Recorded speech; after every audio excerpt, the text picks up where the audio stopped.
The long-distance transport sector has been particularly hard hit by this, as my colleague Silas Apollo found out. Yes, Kevin, not only are these companies bleeding financially, those who depend on them to move across the country are bearing the brunt, but what would it take to safely get you traveling again in a post-pandemic era? Here's a story deep. For close to a decade, the Kenya Railways bus terminus in downtown Nairobi has been a hive of activity, serving as a hub and the connection point for commuters traveling up country or into Nairobi. But for the past 2 months, the terminus has been reduced to a shell of what it was. Gone is a cry of touts attracting passengers. In its place, buses and matatus parked in rows, gathering dust. Easy Coach Bus Services, which is headquartered at the terminus, says it is the biggest casualty of them all. At least 100 buses have been grounded, with the over 200 workforce nearly jobless. The virus first came in and it was distancing, yet the buses were going up country at a big operating loss, with half the passengers, half going.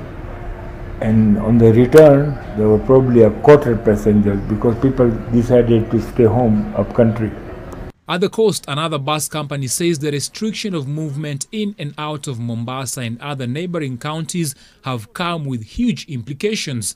Modern Coast, whose operation extends to the neighboring countries of Uganda and Rwanda, says business could not have been worse than it is at the moment. Athari za COVID-19 kwa muda miezi mitatu kutokuwa katika biashara ni kubwa sana. Si Kenya peke yake ambazo basi zetu zimesimama, lakini naweza sema asilimia kubwa iko Nairobi na Mombasa.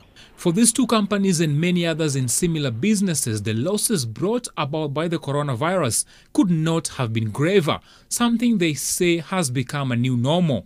The question by many, though, is how prepared these companies are to resume operations should the government ease the current restriction.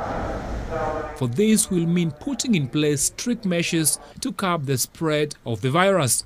Concerns are mostly on operators without non-physical officers or those known to be operating in crowded places, most of which lack order and even accountability, like downtown Country Bus Station in Muthurwa.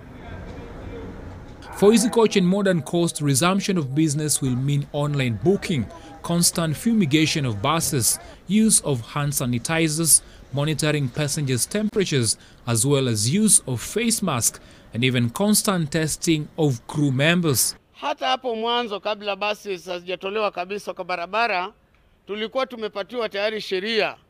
Badala ya kubeba watu 45 ama watu 43, tulikuwa tumebadilishwa tunabeba watu 25 ama watu 28 kwa basi zingine. Hiyo ni ile social distance. This industry, like others adversely affected by the pandemic, will however wait for the Ministry of Health and that of Transport to develop protocols that must be followed before operations resume.